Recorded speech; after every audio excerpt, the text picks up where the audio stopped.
It is difficult to predict what's going to go up, but we know that premiums will go up. So it's pretty doom and gloom. 2025 is not going to be a great year. Add to the doom and gloom, our next trend is genetic testing. So often insurers will like to use genetic testing. If clients have been asked to do genetic testing but they haven't done it yet, is often the bane of an advisor's existence, because often the insurers will decline until that happens, and often genetic testing takes forever to get into because it might not be mandatory or prevalent. But what's going on with genetic testing? Hey there, welcome to another deep dive episode. We are going to be talking about what are the life insurance trends for 2025. So today I've got Trent Bacon, our head of advice, with me again.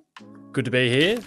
Now, what are some of the trends in 2025? What are we going to be talking about? Yeah, I'm happy to say we're not going to be talking about the trends of fashion between us two. Oh, that is non-existent. So we're going to talk about life insurance, Let's go. everything to do with that. So we've got a few different ones, but the first one we're going to talk about is mental health, which is a pretty hot topic. Cool. All right. Mental health is a very hot topic when it comes to life insurance and actually all insurance broadly. So one of the things that just happened this year is work cover in Victoria, and other states will likely follow.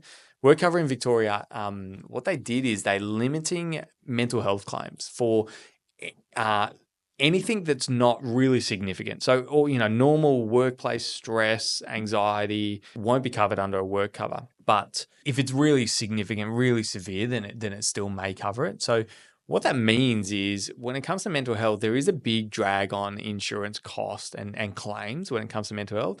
There's a massive spike over the last 5 years in terms of mental health claims. So if a government-backed insurance policy, which is work cover, if they're removing mental health, it means that it's such an impact on the insurance industry broadly. So some facts, I went to what was it called? An advisor council yesterday. Ooh, la-di-da. Now we're sworn to secrecy. I actually signed a confidentiality. So thank you to the insurance company. I won't say anything that they won't want me to share, but these other stats are pretty publicly listed. So, there are a huge amount of costs, like 37% of all mental health claims are for 30 to 40-year-olds. And over 10 years ago, it was in the teens or not even in the teens. So the spike in mental health claims for that cohort of clients is becoming significant when it comes to mental health. Which would you assume is working age? Our key working years are 30 to 40, and a lot of that probably to do with their work. I'm not a claims assessor at an insurance company, so I will just put my finger in the air and have a guess. I think it's both the medical assessment on mental health, because this stat was actually on total permanent disablement, wasn't income protection. So it wasn't like I need to take 3 months, to get myself right because I've got anxiety or depression or whatever that it is. This is totally and permanently disabled because of a mental health claim.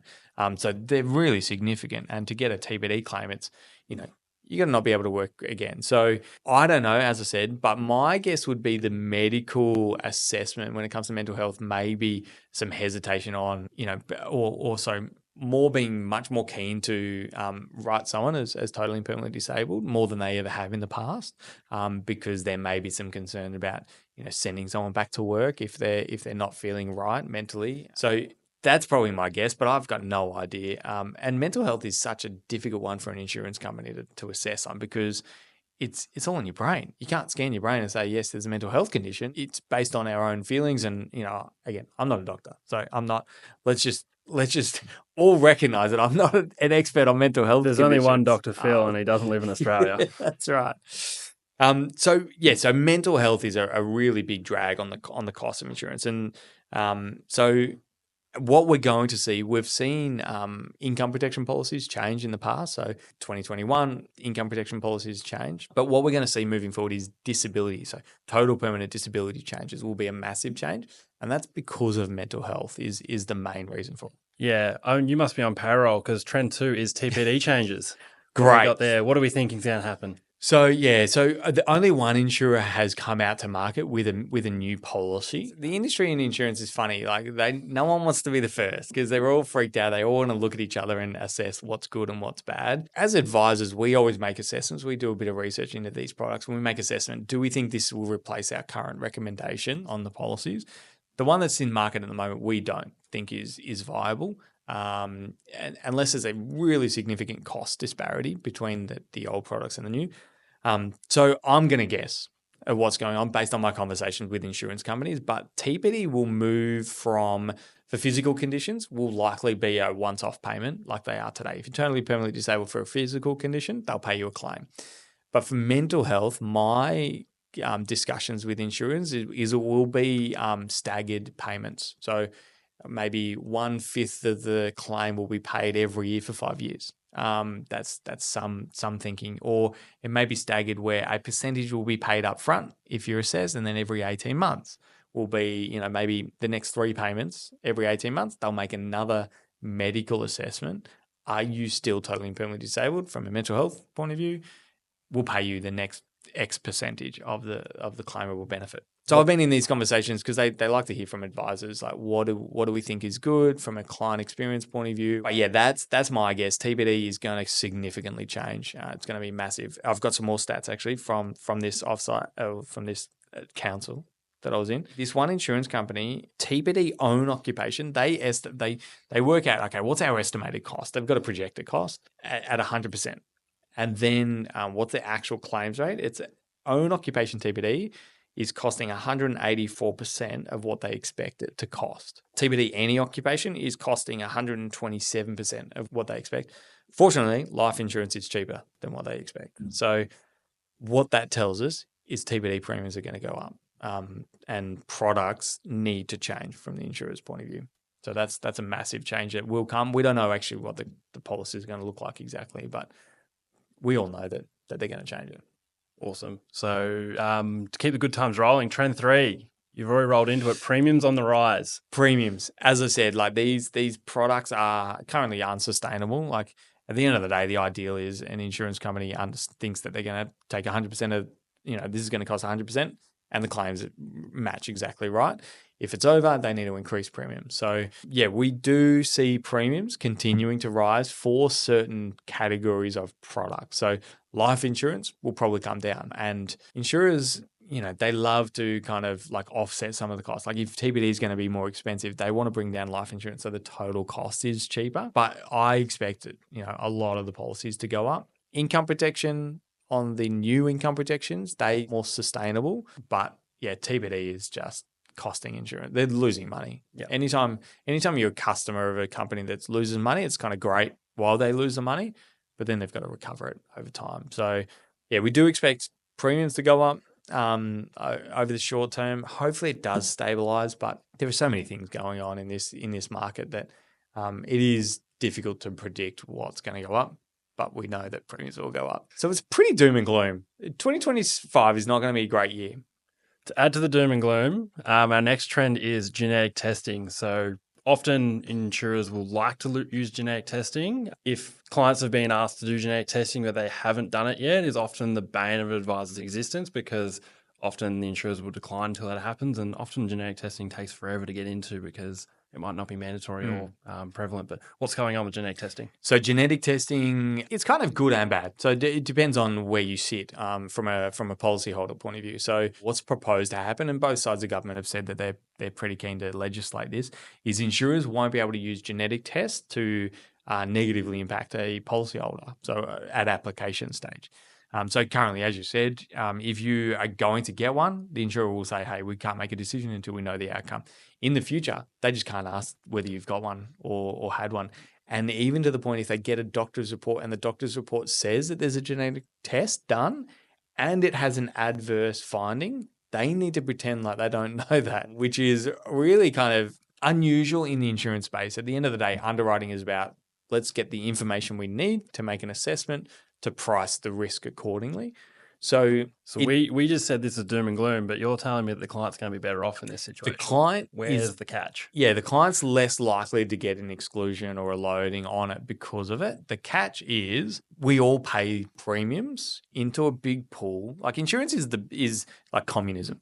We all pay money into a big pool. When someone needs it and is unwell, injured, ill, they get to pull money out of that pool. And so we're all doing a community service. We've all come together and decided that this is how insurance works. The issue is that if risk isn't being able to be assessed accurately by not being able to use genetic tests, that means that potentially more money's coming out of the pool at claim time. And so what that means is we're paying more premium. That's probably a long tail issue. And to be honest, I can't imagine it having that much of an impact on premiums. But it is good for people who just go and get a genetic test because they're interested in their own health. They may not have been told to get one, but they've just gone out and done that. So it is good for those clients, but it may have an impact on premiums. And actually, touching on that genetic test, more broadly underwriting as well, there are some actually really positive things that this one company was talking about. The way underwriting works is they've got to assess risk, but they also try and align their assessment based on community expectations. So the conversation yesterday was for people who have suffered like family violence or domestic violence and have a potential condition or concern or issue off the back of that, this insurance company has said, we will not put an exclusion on because of that, because they are vulnerable applicants. And so that, again, that has a negative drag on pricing because there may be claims that they otherwise wouldn't. According to community expectations, that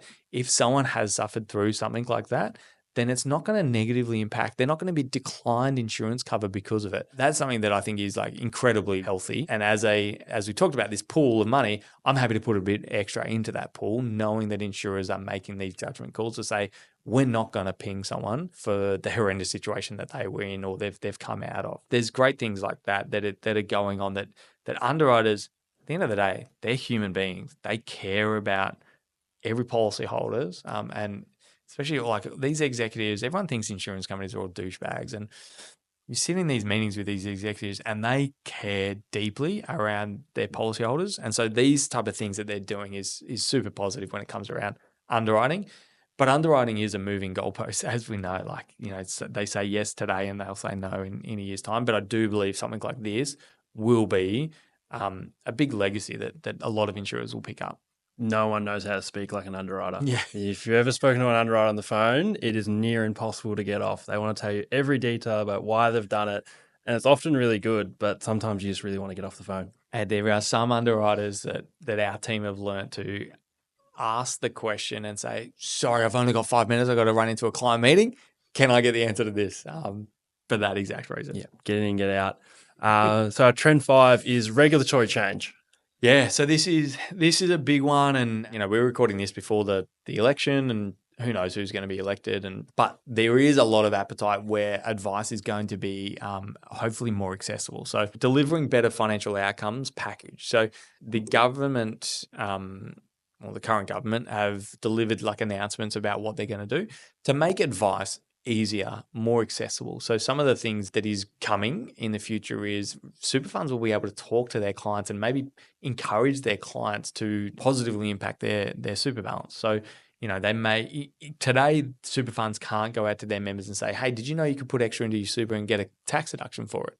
They're not allowed to do that because that's seen as giving advice. In the future, that may be allowed. So just more reasonable assessments on what is advice and what isn't. The other thing is there is this thing called a new class of advisor coming in. So basically what that means is it may be easier for super funds, insurance companies, or financial advice businesses to be able to have slightly lower educated in terms of like their education requirements that they need to meet, but be able to help and serve more Australians get financial advice. When it relates to insurance, my belief and what I believe will potentially happen, maybe not 25, but 26 or 27, insurance companies will start to be able to sell their own insurance product directly. And I think that is a great evolution because in today's market, we have insurance companies that we as advisors can set our clients up with. But if they go to that insurance company, they can't get the policy. So it's the same as going into a Westpac branch and saying, I want a Westpac mortgage. And Westpac says, oh no, you actually got to talk to a separate business to recommend Westpac. The market's been so fragmented. Insurance companies set up these quasi financial advice businesses and they effectively, they can give you financial advice and their product list to pretty much their own. Well, they're not that bad, but in many moons gone past. Yeah, in many moons gone past. But this is, if I go to an insurance company, I expect to be sold their product. So I think that you don't walk into a bank and then expect them to sell you a loan. You walk into Commonwealth Bank and get sold a loan for ANZ. Yeah. So why should insurance companies not be able to do it? And I think it's good for us as advisors because we've got the scope of being able to recommend a in this analogy, a Westpac or an ANZ or a CBA, we know what the rules are across the market. So it is good for us, I believe. And it just very clearly identifies if I'm going to a Commonwealth Bank, I'm getting a Commonwealth Bank in the insurance world. And the last one's probably a more happy point compared to our last 5. It's a growing market at the moment, it seems. Yeah, so more people are getting insurance cover in place. Like one of the things when it comes to advisors setting up policies, there has been a reduction in the amount of advisors delivering advice and getting people set up with policies. So it's a growing market in terms of more advisors are setting up policies in terms of total new premiums being set up. There are like comparator websites that are actually growing the pie of insurance policies, and that's overall positive because as we talked about with insurance, it's a group of people coming together, putting money into a big bucket. When one of the group needs it, they get to take it out. So more people in the group, the better the system is. So more people getting insurance, however anyone gets it, the better it is. So the market is growing. And so in terms of the amount of insurance premiums being set up. And that's a great thing because it does have a positive correlation on pricing. If we have 1,000 people insured, then it's going to cost this much. If we have 10,000 people insured, theoretically, it's going to cost less in terms of the premium. So what you're saying is people that have insurance should be reaching out to other people that don't have insurance to also Correct. get insurance so their premiums are cheaper. Yeah, exactly. I mean, it won't exactly relate that way, but the more people we can get insured, the better it is for everyone who is insured. So new barbecue chat unlocked. Yeah, that's it. Yeah, if you're at the barbecue, tell your friends to make your premiums cheaper by getting covered themselves. Awesome. So we've got a couple of closing thoughts. What have you got for us to wrap it all up? What was I mean, insurance is changing and it has. Like we've been insurance only for 4 or 5 years and we've seen a huge number of changes. With income protection, the policies after 2021 have changed like over 100 times. It's insane how much it changes. The biggest change coming is TBD. The policies today won't be the same in the future for a long time to come. Getting policies set up earlier is better. That's my big recommendation is if change is coming, the good thing about setting up the policy today is if the change is actually positive, the new policies are much cheaper and they're, have a different slant on some things, but we want that for our clients. We can just move to that when we need to. But often, like income protection, those policies change in 2021. We can't get those policies again. So if someone was in a situation where they needed an agreed value income protection policy, bad luck. You should have spoken to us in 2020. And so when things change with the insurance company, it's really important to make sure, we're getting policies set up. Any other thoughts from you? Yeah, often advisors that we speak to that aren't doing insurance advice go, is that boring? You've just gone through 100 changes in the last 5 years. There's always something going on every day. So yeah, reaching out to your advisor to discover, is your policy the one for you as your life changes is probably the biggest thing. Yeah. And the other thought I had actually is don't go through your super fund to get insurance. Wildly conflicted advice. But the reason being is because super funds policies, like if TPD changes, the super fund can make these changes to the TBD definitions within their super fund over time. So they can actually change it whenever they want. So the insurer, whoever it is, will go to the super fund and say, hey, actually, we've got this option where we're actually not going to cover mental health. Now, that's not what insurers want. Insurers want to cover mental health. But hey, for mental health claims, we're going to stagger it out over the next 20 years of payments or whatever the case may be. If you're covered within your super fund, you're just lumped into that group. You just don't get a choice. If you set up your policies with an advisor, because they're individual policies, it's a contract between our clients and the insurance company. The insurance company can't change that contract. So that's what I was saying. We can move to the new contract in the future if we want to and it's better for our clients. But if it's actually much worse, we're not forced to move. We can always stay on the older products and maybe they're more expensive, but it suits our clients better. That's kind of my main thoughts. Did you have any closing thoughts before we finish up? That's probably it, I think. Just making sure that you know exactly what you're covered for your situation. Understanding, what's in your policy, what's not in your policy. It's better to sort it out now than be sorry later on if something goes wrong. Yeah, awesome. Thank you, Trent. Appreciate your time.